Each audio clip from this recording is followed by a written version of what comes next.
Mesdames et messieurs, bonjour, bonsoir, et ça dépend de l'heure à laquelle vous nous suivez. Bienvenue dans votre émission Le Miel du Soir. Très ému de vous savoir, une pluralité en train de nous suivre en ces bon temps et révérence et votre fidélité. Alors, c'est une émission du ministère international Camp de Refuge, micro en sigle, dirigé par l'homme de Dieu, le révérend pasteur Emmanuel Batombi. Avec lui sous ces plateaux, nous allons parler sous une autre thématique où il est en train d'expliquer.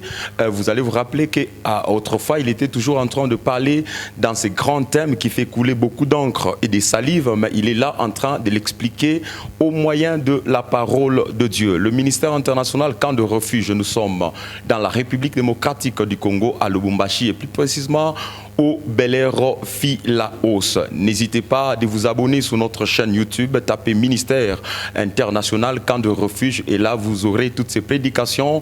Mais avant que nous puissions aller loin, je le reçois d'abord pour vous, pour cette émission et ce nouvel épisode afin qu'il vous bénisse. Shalom pasteur et bienvenue. Merci prophète, shalom. Nous bénissons le nom de l'Éternel. Que Dieu soit loué prophète. Et surtout nous rendons grâce à Dieu pour votre vie, étant donné que vous êtes en forme, assurant les fonctions des Éphésiens 4 et 11, expliquant la parole de Dieu. Voilà, prophète, c'est ça le travail ou l'œuvre que le Seigneur nous a laissée et nous ne pouvons que l'accomplir. Ok, je signale à nos téléspectateurs, téléspectatrices qui nous suivent de partout que c'est un homme de Dieu qui est en train d'expliquer des questions difficiles, étant donné que la Bible c'est déjà un livre des questions difficiles, mais avec lui, il est en train d'expliquer toutes ces questions-là, pasteur. Autrefois, vous étiez en train de parler sur le sang de Jésus. Est-ce qu'aujourd'hui, on peut invoquer le sang de Jésus dans nos prières? Merci beaucoup, prophète. D'ailleurs, j'ai reçu des questions sur cette thématique, comme vous veniez de le dire. Est-ce qu'aujourd'hui, nous pouvons invoquer le sang de Jésus? D'ailleurs, le thème, le verbe utilisé, c'est un verbe très lourd parce que invoquer le sang, invoquer le sang.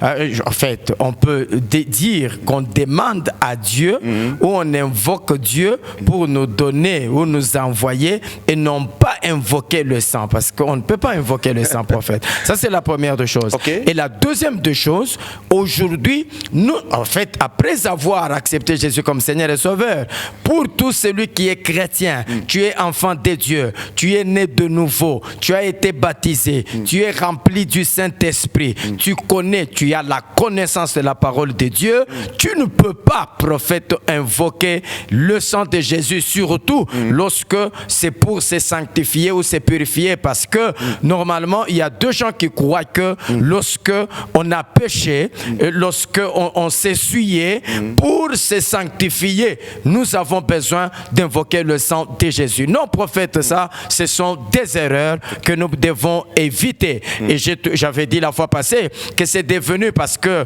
la plupart des fois, ce sont ceux-là qui nous dirigent aussi, les modérateurs qui sont en train de nous diriger dans les prières à l'église, qui sont en train de nous induire en erreur. Moi, je veux vraiment que tout celui qui aura la chance d'écouter ce message, qu'il puisse comprendre que nous ne sommes plus au temps où on doit invoquer le sang de Jésus pour se sanctifier lorsque on est déjà né de nouveau.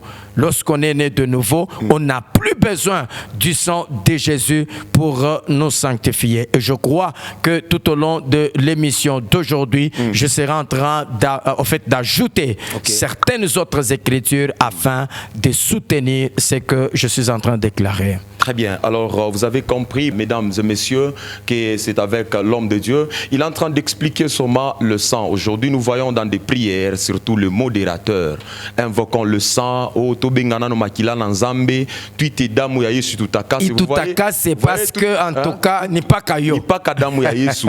Il y a même des autres qui disent non, kama damu yako ni takasa, mitako ya propre sana, chitako besoin d'un savon. Alors, c'est avec le pasteur Emmanuel Batombi qui est en train aujourd'hui de nous amener. Alors, prenez vos Bibles, vos stylos et vos carnets. Nous décollons avec cet homme de Dieu dans la Bible. Pasteur, vous avez la parole. Merci beaucoup, prophète. Je crois que la fois passée, j'avais fini mon message par la sanctification de la nourriture. La sanctification de la nourriture. On commence par la prophète. Lorsque nous avons la nourriture devant nous, nous prions pour la nourriture. Mais est-ce que nous devons invoquer le sang de Jésus pour sanctifier cette nourriture? Non, c'est une fausse prière, prophète. Parce que moi, je n'ai pas vu dans la Bible, qu'on me donne un seul exemple, dans la Bible où un aliment, une nourriture a été sanctifiée par le sang de Jésus dans la Bible, prophète. Dans la Bible. Wow. Prenons 1 Timothée chapitre 4, le verset 4e. 1 Timothée chapitre 4, le verset 4e, la Bible dit, car tout ce que Dieu a créé est bon. Tout ce, prophète. Tout ce que Dieu a créé est comment? Est bon. Est bon. Pourvu? Et rien ne doit être rejeté. Pourvu qu'on le prenne avec des actions de grâce. Pourvu qu'on les prenne avec des actions de grâce, prophète. Premièrement, nous devons savoir. Mais pourquoi est-ce que nous prions pour la nourriture?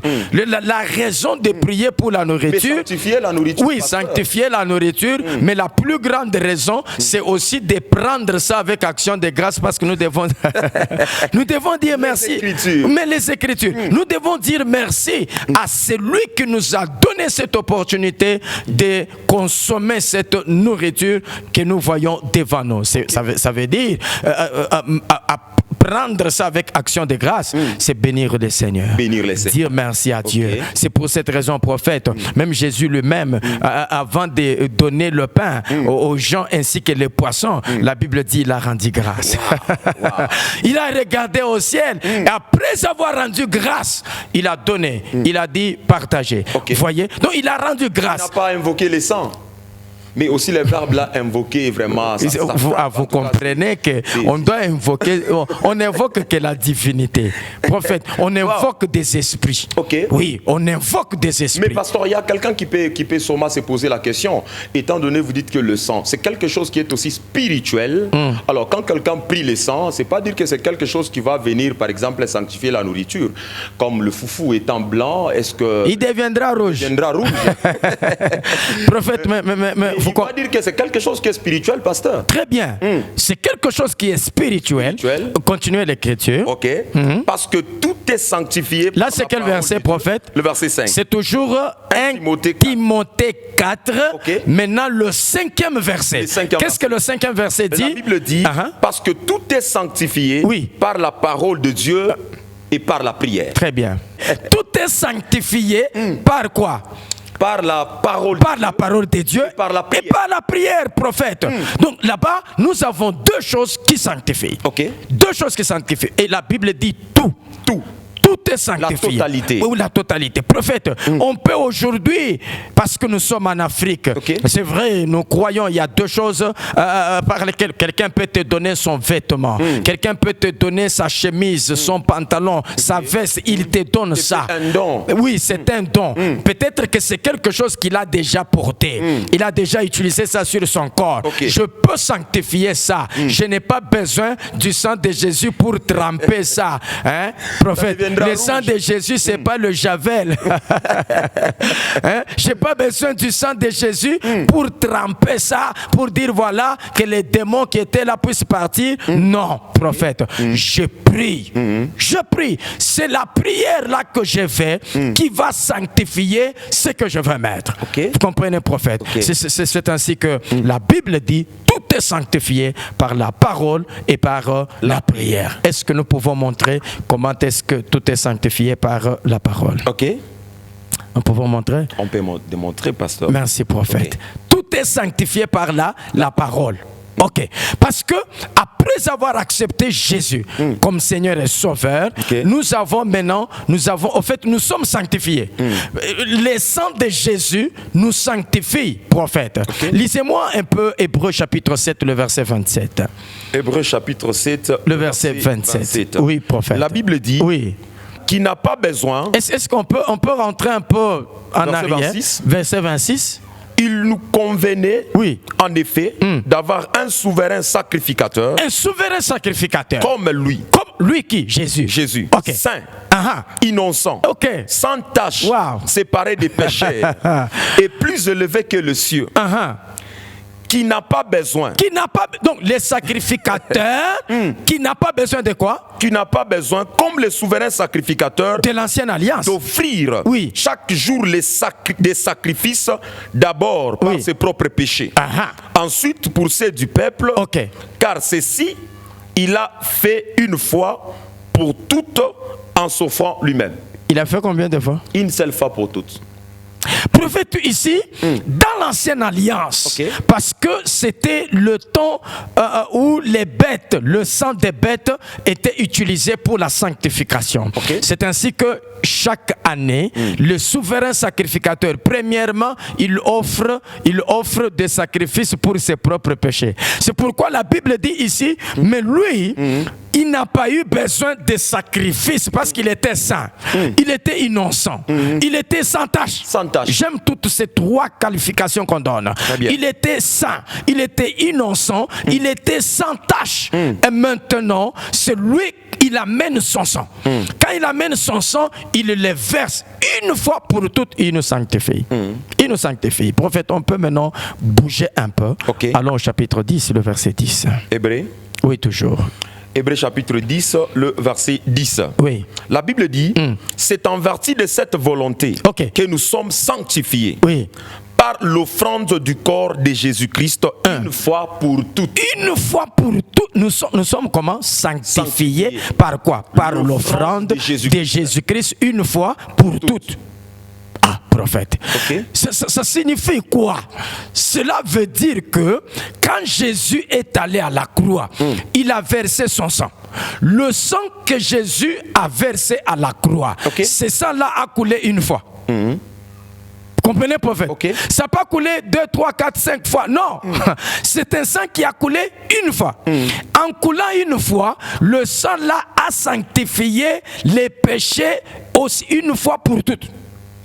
Ça signifie, tout celui qui accepte Jésus aujourd'hui, automatiquement, le sang qui avait été versé une fois là, les sanctifie.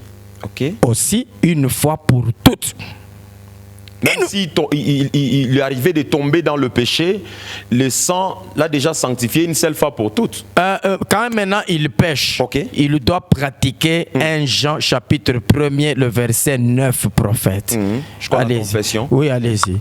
1 Jean chapitre 1er, le verset 9, c'est ça qu'il doit confesser ou qu'il doit faire. 1 Jean chapitre 1er. Je suis là. 1 Jean chapitre 1er, le verset 9. La Bible dit, si nous confessons nos péchés, il est fidèle et juste pour nous les pardonner et pour nous purifier de toute iniquité. Prophète, nous purifier de toute iniquité. Nous purifier. Si nous faisons quoi? Nous confessons. Confesser ne signifie pas invoquer le sang. Non, non. Confesser, c'est dire ce que j'ai fait. C'est ça. Vous comprenez, prophète? Oui, confesser, c'est dire ce que j'ai fait.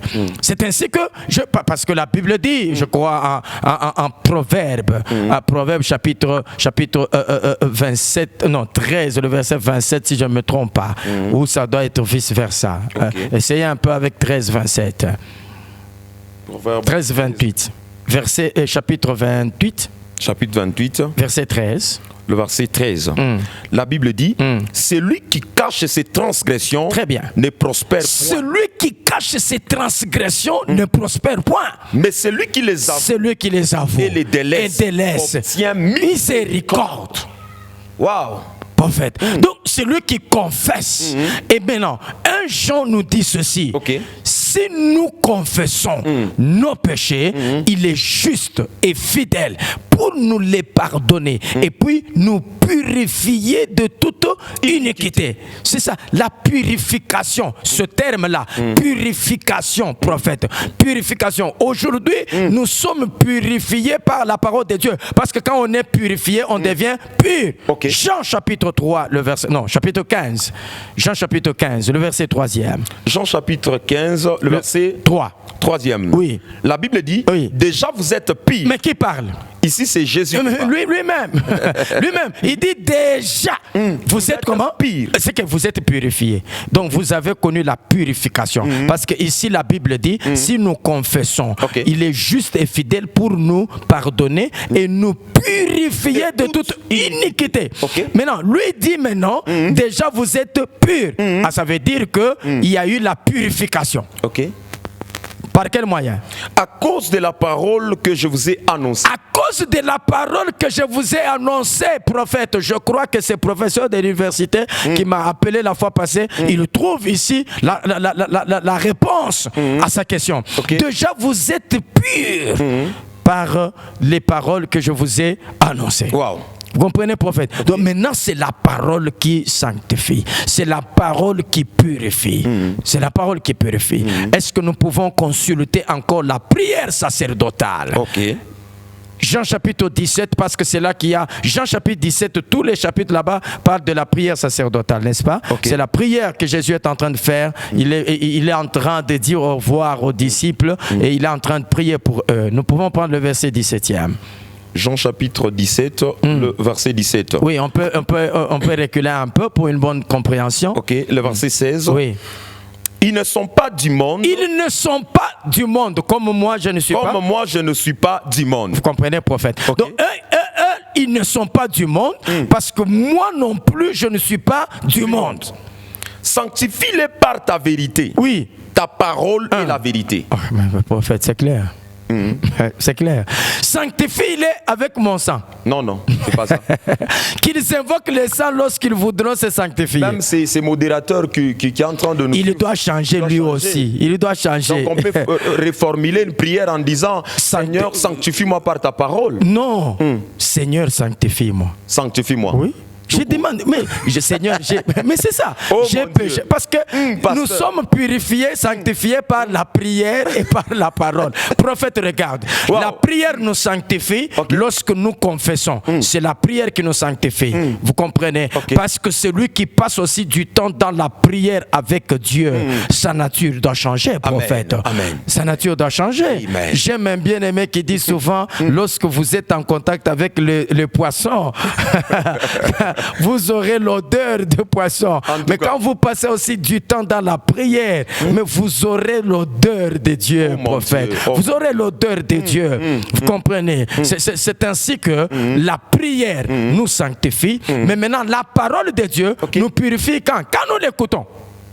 Oui, toutes les fois. Donc il faut écouter la parole. Mais c'est ça. Il faut organiser des ateliers d'enseignement. Mais prophète, comment est-ce qu'on change?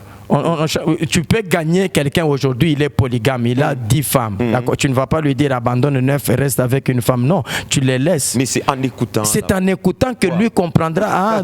Vous comprenez? Donc c'est ça, la parole transforme, parce que la parole c'est le marteau. Ouais, la parole, c'est les marteaux et c'est les feux. C'est la parole qui est en train de donner la forme. La parole donne la forme. C'est pour cette raison, prophète, en parlant de la purification, si nous retournons dans l'ombre, parce qu'on ne peut pas comprendre les témoignages sans la loi. Vous comprenez? On ne peut pas comprendre le témoignage sans la loi. C'est aussi une émission. Non, la loi, le témoignage. La loi, c'est la base. Ça signifie qu'aujourd'hui, la loi ne fonctionne pas. Peut-être Dieu nous fera grâce. Je parlerai de ça un jour. Vous allez comprendre que dans Cantique des Cantiques, la Bible dit que ta gauche, que ta gauche soutienne ma tête et que ta droite m'embrasse. Vous voyez, prophète?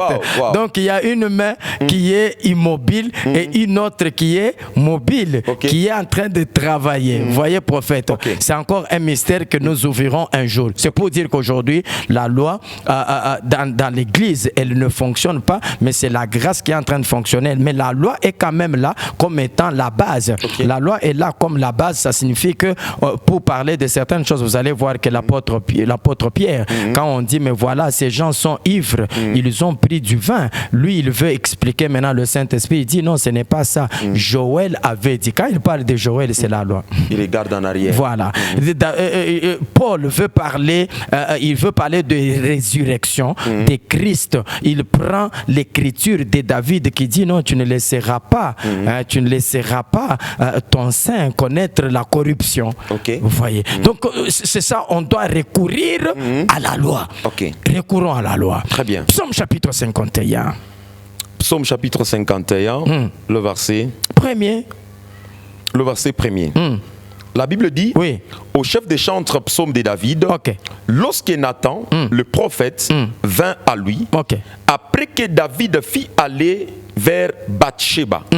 Ô Dieu, aie pitié de moi dans ta bonté. Merci. Donc ici, c'est la sanctification, c'est la confession.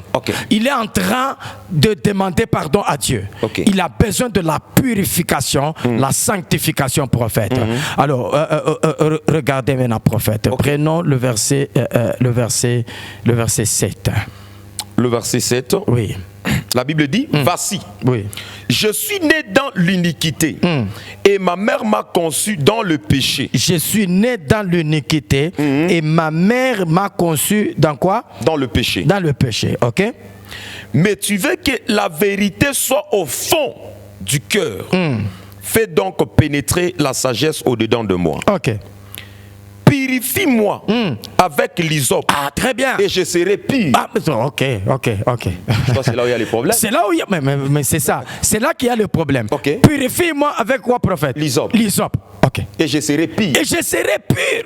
Donc, quand l'hysope vient, je dois être purifié. Pourquoi? Parce que l'hysope, c'est une plante. Oui, l'hysope, c'est une plante qui était utilisée pour la purification. C'est pourquoi, prophète, allons un peu en Exode chapitre 12, le verset 22. Exode chapitre 12, le verset 22. Chapitre 12, le verset 22, la Bible dit, vous prendrez ensuite un bouquet de quoi? Un bouquet d'hysope. Vous prendrez ensuite un bouquet d'hysope. Ici, c'est après avoir immolé l'agneau. En immolant l'agneau, on va prendre le sang, on va mettre sur les linteaux. Et puis, qu'est-ce qui va arriver? Vous les tremperez dans le sang. Vous allez prendre maintenant l'hysope là, vous trempez dans le sang. Qui sera dans le bassin. Et vous toucherez les linteaux. Et le deux poteaux de la porte avec le sang. Prophète, vous voyez ici, on va mélanger l'hysope et le sang. Parce que l'hysope ici jouait le rôle de la purification. L'hysope jouait le rôle de la purification, prophète. Lévitique chapitre 14, le verset 4. Lévitique chapitre 14. Le verset 4.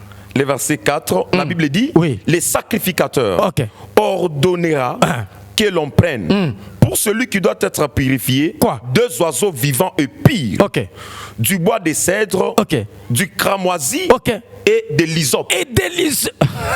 Mais l'hysope ici, l'hysope ici en train de... Prophète, vous voyez, on prend 2 oiseaux. Pourquoi 2 oiseaux? Parce que Jésus c'était un oiseau. Celui-ci, il est étonné d'entendre ça. Comment, pasteur? Mais l'oiseau vole. L'oiseau c'est un être céleste. Mais est-ce que Jésus a volé? Mais il a volé. Comment est-ce qu'il est monté au ciel? Un prophète, après la résurrection, l'ascension c'est quoi? L'ascension c'est la montée. Oui. Est-ce que vous avez déjà vu un homme monter comme ça? Non. Mais c'est ça, prophète. Vous comprenez, prophète? Ça veut dire que prendre ces 2 oiseaux là-bas, les 2 oiseaux signifient seulement la double nature de Jésus-Christ. Double nature de Jésus. C'est pourquoi on devait prendre 2 oiseaux pour la purification. Mais l'hysope ne doit pas manquer. L'hysope ne doit pas manquer. Prophète, j'ai envie de dire que l'hysope c'est Jésus. L'hysope c'est Jésus.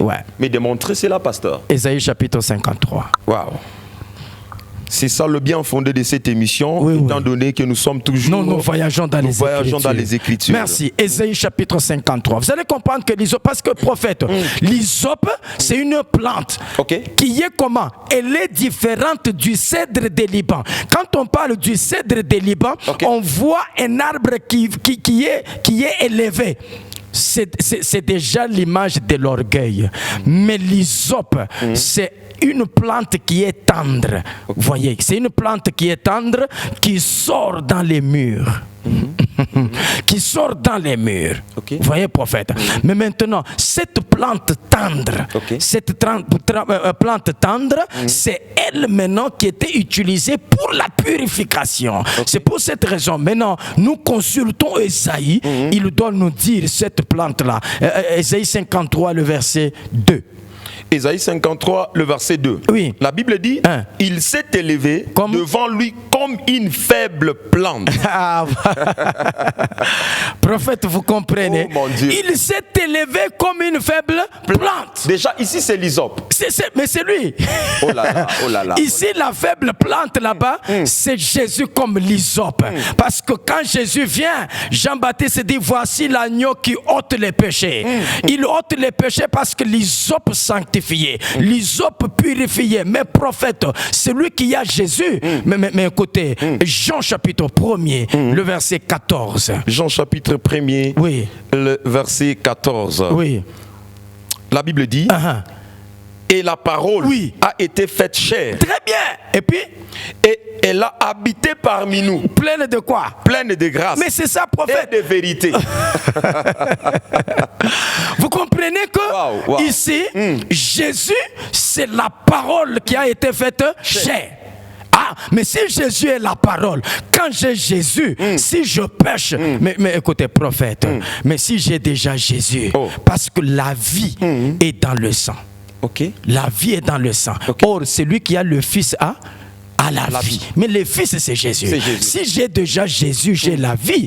Quand je pêche, je n'ai plus besoin du sang pour me sanctifier, me purifier. Mais non, non, lui là qui est à moi, il communique la vie. L'hysope. L'hysope. Mesdames et messieurs, je passe par là que nous allons mettre un terme. Comprenez que c'est une émission où on est en train de dégager une parole succulente et l'homme de Dieu est en train de parcourir les compartiments de Salomon afin de nous donner cette très bonne parole. Alors, pasteur, nous allons nous arrêter par ici aujourd'hui avec l'espoir de vous retrouver encore très prochainement avec cette même bonne parole. Mais on retient quand même quoi aujourd'hui avec tous ces téléspectateurs qui nous suivent de partout? Nous retenons que Jésus, comme le souverain sacrificateur qui n'avait jamais péché, a un sang pur. Et ce sang, il est là versé une fois pour toutes pour nous purifier une fois pour toutes. Quand j'accepte Jésus comme Seigneur et Sauveur, je suis purifié par ce sang. Et lorsqu'il arrive que je puisse maintenant pécher par la suite, je fais juste la prière et j'écoute la parole de Dieu. La prière me sanctifie, la parole de Dieu me sanctifie. 1 Timothée chapitre 4, le verset 4-5, la Bible dit tout est sanctifié par la parole et par la prière. Merci beaucoup, pasteur. Alors, madame, messieurs, c'est par là que nous allons mettre un point final pour cette émission d'aujourd'hui. Alors, n'hésitez pas de visiter notre page YouTube. Écrivez Ministère International Camp de Refuge, téléchargez, partagez, likez toutes ces prédications, car cette émission a aussi pour objectif d'équiper les hommes de Dieu. Nous vous aimons énormément. N'hésitez pas d'écrire l'homme de Dieu aux deux numéros affichés au bas de vos petits écrans sur WhatsApp. Écrivez l'homme de Dieu, partagez avec l'homme de Dieu. Vous avez des questions compliquées, il est là, bien assis, afin de répondre à toutes vos préoccupations. Mais moi, je vous retrouve très prochainement avec le même et réel plaisir. D'ici là, portez-vous bien chez vous. Ciao.